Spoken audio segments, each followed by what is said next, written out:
أعوذ بالله من الشيطان الرجيم أم حسبت أن أصحاب الكهف والرقيم كانوا من آياتنا عجبا إذ أوى الفتية إلى الكهف فقالوا ربنا آتنا من لدنك رحمة وهيئ لنا من أمرنا رشدا فضربنا على آذانهم في الكهف سنين عددا ثم بعثناهم لنعلم أي الحزبين أحصى لما لبثوا أمدا رب اشرح لي صدري ويسر لي أمري واحلل عقدة من لساني يفقهوا قولي فالحمد لله والصلاة والسلام على رسول الله وعلى آله وصحبه أجمعين أما بعد ایک مرتبہ پھر السلام علیکم ورحمۃ اللہ تعالی وبرکاتہ۔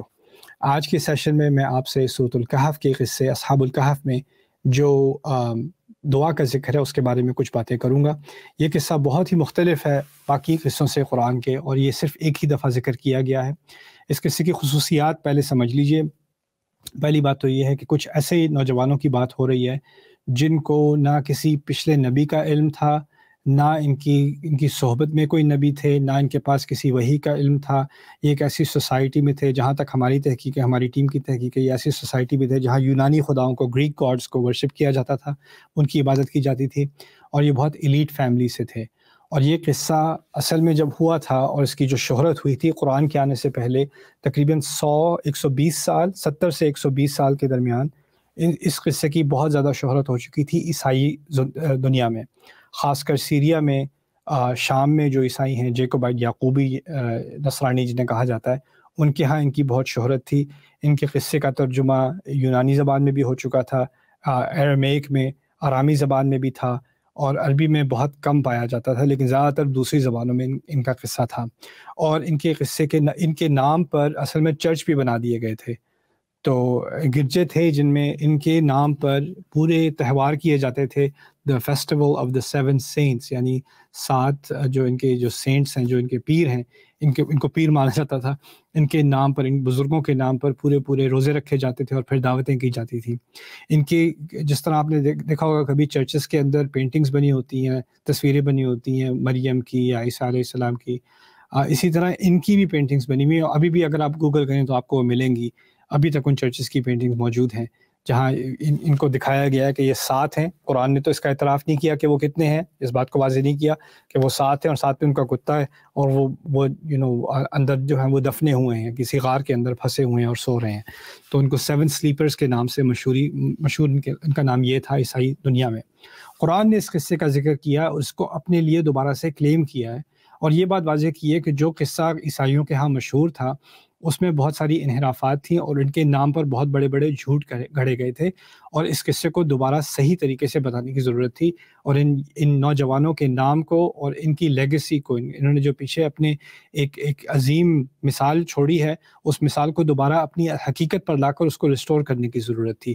تو اس لیے اللہ تعالیٰ نے جب ان کے قصے کا ذکر کیا تو نحن نقص علیک نبأہم بالحق، ہم تمہیں ان کا قصہ حق کے ساتھ بتائیں گے، یعنی جو باطل باتیں تھیں وہ اوروں نے پھیلا دی ہوئی ہیں۔ اس کے بارے میں انگلش میں نے کافی تفصیل سے لیکچر کی ہیں، لیکن آج صرف اس دعا کی طرف فوکس کریں گے جو ان کے بارے میں کہی گئی ہے۔ پہلی بات جو اللہ تعالیٰ نے ہمیں ان کے بارے میں بتائی کہ آپ نہیں جانتے تھے کہ یہ ہمارے بہت ہی عجیب کرشموں میں سے، معجزوں میں سے تھے۔ کانوا من آیاتنا عجبا اذ اوى الفتیۃ الی الکہف، جب ینگ لڑکے غار کی طرف گئے۔ تو یہ پہلے سمجھ لیں کہ اس میں معجزہ کیا ہے۔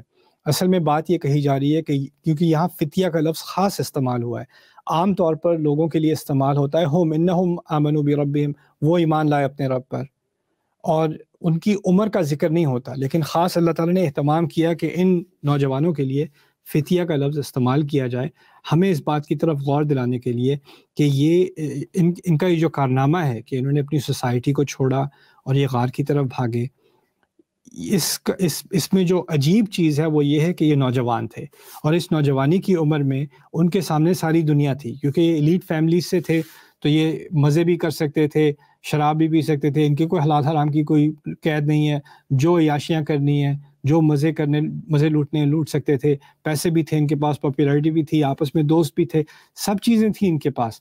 لیکن جب ایک دماغ میں بات آ گئی کہ ہم مختلف خداؤں کی عبادت نہیں کر سکتے، ہم نہیں کریں گے۔ ان کا تہوار ہونے والا تھا گریک گاڈز کا، تو وہاں بڑے بڑے مجسمے بننے تھے، اور بادشاہ نے آ کے اس کی انوگریشن کرنی تھی، تو ان لڑکوں نے آپس میں بات کر کے ان کو خیال آیا کہ ایک ہی خدا ہوگا، اور کسی چیز کا انکار نہیں کیا انہوں نے، بس یہ کہا کہ ہم یہ جو مجسمے ہیں ان کے تہوار میں ہم شرکت نہیں کریں گے۔ تو وہ اتنا بڑا جرم بن گیا کہ انہوں نے اپنی فیملی کو ریجیکٹ کیا، اپنی فیملی کے ٹریڈیشن کو ریجیکٹ کیا، اپنی سوسائٹی کو ریجیکٹ کیا، یہاں تک کہ ان کی جو سیاست ہے اس سیاست میں بھی اگر بادشاہ کے مذہب کا انکار کیا جائے تو وہ بادشاہت کا انکار بھی ہوتا ہے، تو وہ تو پنشیبل بائی ڈیتھ ہوتی ہے نا چیز، وہ تو پھر ان کو سزائے موت ملنی تھی۔ تو ان کو وارننگ دی گئی، کیونکہ یہ بڑے گھرانے کے لوگ لڑکے تھے، تو ان کو کہا کچھ دن سوچ لو، اگر ٹھکانے آ جائے گی، شاید یہ نوجوانی کا جوش ہے کہ تم نے الٹی سیدھی بات کی ہے بادشاہ کی اور بادشاہ کے مذہب کی توہین کی ہے، تو تمہیں کچھ دن دیے جا رہے ہیں، مہلت دی جا رہی ہے، اس کے بعد تمہیں دوبارہ ٹرائل پہ لائیں گے، اگر اس وقت بھی تم نے اپنی بات کو ریٹریکٹ نہیں کیا تو پھر تمہیں سزائے موت دے دی جائے گی۔ تو اس ٹائم اس مہلت کا فائدہ اٹھاتے ہوئے یہ لڑکے بھاگے ہیں، اور یہ اپنی ساری لگژری، ساری آرام کی زندگی سب کچھ چھوڑ کر وہ غار کی طرف نکلے، غار کی طرف۔ اذ اول فتیۃ الی الکہف، جب یہ نوجوان غار کی طرف گئے پناہ لینے کے لیے، اوا کہتے ہیں پناہ لینے کو، فقالوا، تو انہوں نے کہا، ربنا آتنا من لدنک رحمتا، ہمارے رب اپنے خاص خزانوں میں سے، لدن کا لفظ استعمال ہوتا ہے کو خاص اپنی طرف سے کوئی چیز دے۔ جیسے میں اگر یہاں سے اٹھا کے آپ کو ایک کتاب دے دوں، جیسے کہیں گے منی یا من عندی، لیکن اگر میرا کوئی سیکرٹ بک شیلف ہے، وہاں پہ میری بہت پرسنل سی کلیکشن ہے، وہاں سے میں نکال کے ایک خاص کتاب آپ کو لا کے دوں تو اس کو کہوں گا من لدنی، یعنی لدن کا لفظ کوئی عام استعمال میں نہیں ہوتا۔ تو یہاں پر من لدن کا رحمت سے مراد ہے، یار ہمارے رب، ہم ایسی زبردست مصیبت میں ہیں، ہمیں ہر طرف سے جو ہے موت نظر آ رہی ہے، ہم واپس اپنی اسٹیٹمنٹ کو واپس لے سکتے ہیں، ہماری زندگی واپس چلی جائے گی، لیکن ہم نے آپ کو مان لیا ہے، ہم نے اپنے رب کو مان لیا۔ اب اندازہ کریں نا، وہ جب یہ دعا کر رہے ہیں تو یہ دعا وہ اپنی زبان میں کر رہے ہیں، اور انہوں نے یہ دعا کسی کتاب میں، نازل کی ہوئی کتاب میں نہیں پڑھی، ان کے دل سے یہ آواز نکلی ہے کہ ہمارے رب آپ ہی اب ہماری مدد کر سکتے ہیں، آپ ہی کی خاص رحمتوں میں سے کوئی رحمت آئے گی تو ہمارا کوئی اہتمام ہوگا، ورنہ ہم کیا کریں گے۔ ربنا آتنا من لدنک رحمتا وہیئ لنا، اور ہمارے لیے مہیا کر دے، ہمارے لیے آسانیاں فراہم کر دے، من امرنا، ہمارے اس فیصلے میں، رشدن، سیدھا راستہ، یعنی ہمارے، کیونکہ ہم نے یہ سیدھا راستہ چنا ہے، اس میں ہمارے لیے آسانیاں پیدا کر، ہمارے لیے آسانیاں مہیا کر۔ اور وہ جا رہے ہیں غار کی طرف۔ اب غار میں تو آپ کو پتہ ہے نہ کوئی لگژری ہوگی، نہ ٹیمپریچر کنٹرول ہوگا، نہ کھانا ہوگا، یہاں تک کہ وہاں سانپ بھی ہو سکتے ہیں، کیڑے مکوڑے بھی ہو سکتے ہیں، مشکلات بھی ہو سکتی ہیں، خطرے بھی ہو سکتے ہیں، لیکن ان کے پاس کوئی چوائس نہیں، اور کوئی جگہ جانے کو ہے نہیں، پہاڑوں میں جا کے وہ چھپ گئے، غار میں جا کے کسی میں گھس گئے، اور جاتے ہوئے اللہ تعالیٰ سے یہ دعا کر رہے ہیں۔ مجھے حیرت ہوتی ہے اس دعا پہ بہت زیادہ، کیونکہ ہم نے نا اپنے دین کو ایک عجیب نئی چیز بنا دیا جو وہ اوریجنلی تھی نہیں۔ ہمارے دین میں اللہ تعالیٰ نے ہر انسان کو اپنے رب سے ایک تعلق بنانے کا موقع دیا ہے، اور اس تعلق، پہلا جو اس کا روحانی جو تعلق ہے نا، وہ اس کی بنیاد شروع سے علم کی نہیں ہے۔ پہلا علم کیا ہے؟ لا الہ الا اللہ۔ پہلا اصل علم کیا ہے؟ کہ رب ایک ہی ہے، الہ ایک ہی ہو سکتا ہے۔ ان لڑکوں کے پاس اور کوئی علم نہیں ہے، کسی نبی کے علم کی وحی کے بارے میں یہ کچھ نہیں جانتے، کسی کتاب کے بارے میں کچھ نہیں جانتے، بس ان کو یہ پتہ ہے کہ ہمارا ایک رب ہے اور ہم اسی کی عبادت کریں گے، اور ہم اس کے نام پہ کوئی اور شرک کرنے کو تیار نہیں ہے، کچھ بھی ہو جائے ہم نے شرک نہیں کرنا، ہم نے ایک ہی رب کو ماننا ہے۔ انہیں یہ پتہ بھی نہیں کہ وہ رب ان سے چاہتا کیا ہے، ان کو اتنا بھی نہیں پتہ، لیکن بس اتنا پتہ ہے کہ ہم ایک ہی رب کی عبادت کر سکتے ہیں اور کچھ نہیں، توحید کے علاوہ کچھ نہیں۔ لوگ مجھ سے آگے کہتے ہیں کبھی کبھی، میرا ایگزام ہونے والا ہے، میں کون سی دعا خاص کروں، یا ہمارا بچہ ہونے والا ہے، کون سی دعا خاص کروں، یا میری وائف پریگننٹ ہے، میں کون سی دعا کروں، یا میں شوہر کی ہدایت کے لیے کون سی دعا کروں، یا نئی گاڑی کے لیے کون سی دعا۔ ہر معاملے کے لیے ایک خاص دعا، ٹھیک ہے، مسنون دعائیں ہیں، وہ اللہ تعالیٰ کو یاد کرنے کا طریقہ ہے، لیکن ہم نے دعا کو نا ایک پرسکرپشن سروس کی طرح جو بنایا ہوا ہے نا، اس میں بھی ذرا ایک ایکسٹریم ہے۔ اور آپ اندازہ کیجئے انہوں نے کہاں سے انہوں نے یہ دعا بس دل سے کی، اپنی زبان میں کی، اور اللہ تعالیٰ نے اس کا اتنا لحاظ کیا اس دعا کا کہ اللہ تعالیٰ نے اس دعا کا ترجمہ عربی میں اپنے الفاظ میں ڈال کے، ہمارے قرآن میں ڈال کے، اب ہمارے علماء ان لڑکوں کے الفاظ کو پڑھتے ہیں۔ انسان عالم جو ہے وہ زندگی گزارے گا، کئی 20 30 40 سال گزارے گا قرآن پڑھنے میں، قرآن کی تفسیر پڑھنے میں، حدیث پڑھنے میں، فقہ پڑھنے میں، اور وہ ان نوجوانوں کے جو دل سے الفاظ نکلے تھے ان کا مطالعہ کر رہا ہے. بڑے بڑے عالم ان نوجوانوں کے طالب علم بن گئے. کیوں؟ کیونکہ دل سے ایمان سے دعا کی تھی. ربنا آتنا من لدنک رحمتا وہیئ لنا من امرنا رشدا. جب نوجوان اللہ تعالیٰ کی طرف جاتا ہے، اس کے علم میں بھی کمی ہو، اس کو کوئی سپورٹ سسٹم نہ بھی ہو، وہ کچھ دوست ہیں جیسے آپس میں کچھ دوست ہیں، اور انہوں نے بس اللہ تعالیٰ کی طرف مڑ کر بس یہ ایک خاص دعا کی ہے، ایک پیاری بات کی ہے اپنے رب سے کہ اللہ اب آسانیاں تو ہر طرف سے ختم ہو چکی ہیں کیونکہ ہم نے یہ حق کا راستہ چنا ہے، ہر طرف سے رکاوٹیں ہیں، تو بس اب رحمت اگر آئے گی تو صرف آپ ہی کی طرف سے آئے گی. اور دیکھیں جا بھی کہاں رہے ہیں، غار کے اندر جا رہے ہیں. غار کے اندر ڈسکمفرٹ کے علاوہ یعنی آرائش نام کی تو کوئی چیز نہیں ہوگی اس کے اندر، لگژری نام کی کوئی چیز تو نہیں ہوگی اس کے اندر، لیکن جاتے ہوئے اس بات کا احساس ہے کہ یہ جانا بھی، یہ غار کا ملنا بھی اللہ تعالیٰ کی طرف سے رحمت ہے. اور ابھی اس مشکل میں رحمت تو صرف آپ ہی کی طرف سے آ سکتی ہے. وَهَيِّئْ لَنَا، پھر اس الفاظ کی طرف دوبارہ آتے ہیں، ہمارے لیے مہیا کر دے.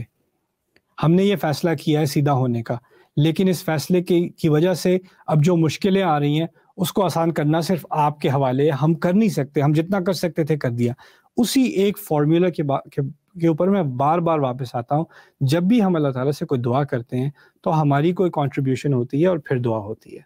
اور یہ بڑی بڑی دعائیں جو ہیں ان میں یہی ہوتا ہے. یہ لڑکے اپنی سوسائٹی کو چھوڑنے کو تیار ہو گئے، یہ کسی غار میں جا کر رہنے کو تیار ہو گئے کہ ہم نے اپنے خدا کو نہیں چھوڑنا، فیملی کو چھوڑ دینا ہے، اپنی سیفٹی کو چھوڑ دینا ہے، اپنی سوسائٹی کو چھوڑ دینا ہے. لیکن اس کے بعد اب کیا کریں گے؟ اگلا کھانا کہاں سے آئے گا؟ کتنی دیر یہاں رہ جائے؟ پانی کہاں سے پئیں گے؟ نہیں معلوم. کتنے دن تک چھپے رہیں گے؟ کب تک نہیں پکڑے جائیں گے؟ تو جب انہوں نے اس بات کا احساس ہوا کہ ہم نے ایک قدم تو لے لیا ہے لیکن باقی راستہ تو بند ہے ہمارے سامنے، تو وَهَيِّئْ لَنَا مِنْ أَمْرِنَا رَشَدًا میں ہمارے لیے، ہمارے فیصلے میں جو صحیح چوائس ہے اس کی طرف ہمارے لیے وہ چیز مہیا کر دیجئے. تو اللہ تعالیٰ نے کہا فَضَرَبْنَا عَلَىٰ آذَانِهِمْ، تو ہم نے ان کے کانوں پر ایک ضرب لگائی، یعنی ان کے کان بند ہو گئے. سنین عددا، کئی سالوں تک، یعنی باہر شور ہو رہا ہو، بارش ہو رہی ہو، زلزلہ ہو رہا ہو، باہر لوگوں کا ہجوم لگا ہو، ان کو کوئی آواز نہیں آنی، ان کی نیند کوئی خراب نہیں کرے گا. فَضَرَبْنَا عَلَىٰ آذَانِهِمْ فِي الْكَهْفِ سِنِينَ عَدَدًا ثُمَّ بَعَثْنَاهُمْ، اور پھر یعنی ان کو سلا دیا، ان کے کان بھی بند کر دیے، اور پھر ان کو کئی سالوں بعد ہم نے اٹھایا، یا نیند سے اٹھائے. یعنی اللہ تعالیٰ نے کائنات بدل دی، اللہ تعالیٰ نے سائنس کے لاز بدل دیے ان کے لیے. کیا ہوتا ہے؟ کوئی سوئے گا تو کتنی دیر سوئے گا؟ 24 گھنٹے سو لے گا، 48 گھنٹے سو لے گا. جسم کو نیوٹریشن چاہیے، فوڈ چاہیے، سسٹیننس چاہیے، آپ کی جلد کو جو سن لائٹ چاہیے. آپ کو اگر ایٹروفی ہوتی ہے، اگر بستر میں لیٹے رہیں 6 مہینے تو آپ سے کھڑا نہیں ہوا جائے گا. اگر آپ اپنی آنکھیں بند کر لیں 1 سال کے لیے، اس کے اوپر پٹی لگا لیں تو آپ اندھے ہو جاؤ گے. آپ کی جو مسلز ہیں وہ کیونکہ آپ استعمال نہیں کر رہے تو وہ کام کے نہیں رہتے. لیکن اللہ تعالیٰ نے وہ ساری کائنات اپنے ان نوجوانوں کے لیے روک دی. اور یہ انبیاء نہیں تھے، یہ صرف نوجوان لڑکے تھے. اللہ تعالیٰ ہمیں ایک بہت عظیم بات بتا رہے ہیں کہ اس مٹیریلسٹ دنیا میں جب ہم سمجھتے ہیں کہ ہر چیز جو ہے وہ مٹیریلزم کے ذریعے سے آئے گی، اس میں اللہ تعالیٰ نے ہمیں ایک اتنا عظیم درس دیا ہے کہ جب میرے ایمان پر آ کر، میرے ایمان پہ پورا اس کے تقاضوں پہ پورا اتر کے نوجوان جب میری طرف آئیں گے اور باقی دنیا کے سارے راستے ان کے لیے بند ہو جائیں گے، تو میں اپنا دروازہ کھلا رکھوں گا اور میں ان کے لیے سورج کی سمت بدلنے کو تیار ہوں، میں وقت کو روکنے کو تیار ہوں. وہ کتنے 100 سال وہ سوتے رہے ہیں اور پھر جا کر وہ اٹھیں اور پھر جا کے کہتے ہیں بھوک لگی ہے، کھانا کھاتے ہیں کہیں سے. یہ معجزہ کیا ہے اللہ تعالیٰ نے ان کے ساتھ. ہم سمجھتے ہیں معجزے صرف انبیاء کے ساتھ ہوتے ہیں، معجزے آپ کے ساتھ، میرے ساتھ بھی ہو سکتے ہیں. اگر ہمارا ایمان ایسا ہو تو اللہ ایسے دروازے کھولے گا. یہ اسی آیت کی تفسیر سمجھ لیں، وَمَنْ يَتَّقِ اللَّهَ يَجْعَلْ لَهُ مَخْرَجًا وَيَرْزُقْهُ مِنْ حَيْثُ لَا يَحْتَسِبُ وَمَنْ يَتَوَكَّلْ عَلَى اللَّهِ فَهُوَ حَسْبُهُ إِنَّ اللَّهَ غَالِبُ أَمْرِهِ. جس نے اللہ کا تقوی اختیار کیا وہ اس کے لیے دروازہ کہیں نہ کہیں سے کھول دے گا اور اس کو وہاں سے دے گا جہاں سے وہ گمان بھی نہیں کر سکتا ہوگا. اور اللہ اس کے معاملے کو اس کی انتہا تک پہنچا کے ہی چھوڑے گا. ان اللہ بالغ امرہ. تو یہ توکل ہمیں اپنی سچویشنز میں کرنا چاہیے، اپنی ذاتی سچویشنز میں کرنا چاہیے. اور اس دعا سے مجھے ایک انسپریشن ملتی ہے کہ جو اصل تبدیلی آتی ہے نا دنیا میں، جو اصل تبدیلی آتی ہے وہ ینگ لوگوں کے ہاتھوں میں آتی ہے. جو نوجوان نسل ہے نا، وہ ایک دفعہ سیدھے راستے پر آنے پر آمادہ ہو جائے عقلی طور پہ. اصل میں یہ عقلی طور پر مسلمان ہوئے تھے. یہ تراسی مسلمان نہیں تھے کہ ان کو اسلام والدین سے ملا تھا. انہوں نے اپنی عقل کے ذریعے سے یہ اس نتیجے پر پہنچے کہ ایک ہی خدا ہو سکتا ہے. جب ہماری جنریشنز عقل کی بنیاد پر اسلام پر آئے گی نا، قرآن پر آئے گی، اس نبی پر آئے گی، اس دین پر آئے گی، تو اس کے بعد ہم سے زیادہ طاقتور کوئی قوم نہیں ہو سکتی. اگر ہمارا اسلام صرف دیا ہوا اسلام ہے، یعنی ہمارے والدین نے ہمیں دیا، ہم اپنے بچوں کو دیں گے، لیکن عقلی طور پر ہم مسلمان نہ بنیں، انٹلیکچوئل طور پر ہم مسلمان نہ بنیں، تو ہماری ترقی نہیں ہو سکتی. اور وہ جو پختگی ہوتی ہے نا ایمان کی، وہ نہیں آ سکتی، کیونکہ یہ تو صرف ایسی چیز ہے جو ہمیں اپنے والدین سے ملی، اوروں کو اور چیزیں اپنے والدین سے ملی تھیں، اس کی قدر نہیں ہوگی. تو اس لیے یہاں پر ان کی دعا کا جو اثر ہے نا، جو اس کی طاقت ہے، اس کو آپ سمجھیں اور اس کی بنیاد پر اپنے بارے میں سوچیں. آپ میں سے ہم میں سے جو میرے اس آڈینس میں سے جو ینگ لوگ ہیں، وہ اپنے بارے میں سوچیں کہ آپ کہاں کھڑے ہو، آپ پر کیا ذمہ داری ہے. اور اگر آپ سمجھتے ہو کہ آپ کے پاس ریسورسز نہیں ہیں، آپ کے پاس دولت نہیں ہے، آپ کے پاس پاور نہیں ہے، آپ کے پاس میڈیا کنٹرول نہیں ہے، تو آپ سے کیا تبدیلی آ سکتی ہے؟ اب دیکھ لو ان لڑکوں کے پاس کیا تھا، کچھ بھی نہیں تھا، اور اللہ نے کیا کیا، ان کا کیا مقام دیا ان لوگوں کو اللہ نے، کہ آج تک ہم ان کی دعائیں پڑھ کے ان کے اعمال میں اضافہ کر رہے ہیں. ہمارے نبی کو ان کی مثال دی گئی صلی اللہ علیہ وسلم، ہم ہر جمعے کو ان آیات کی تلاوت کر رہے ہیں. فضربنا على آذانهم في الكهف سنين عددا. ان کو اللہ تعالیٰ نے جس طرح بچایا ہے نا، اس طرح اللہ ہر نوجوان کو بچائے گا، اور معجزانہ طریقے سے بچائے گا جب وہ اپنے آپ کو اللہ تعالیٰ کی طرف لوٹائے. اللہ تعالیٰ ہماری نوجوان نسل کو اپنی طرف لوٹنے کی توفیق دے، اور ان کو ایسا ایمان دے جیسا اصحاب الکہف کو دیا تھا. بارک اللہ لی ولکم فی القرآن الحکیم ونفعنی وإیاکم بالآیات والذکر الحکیم.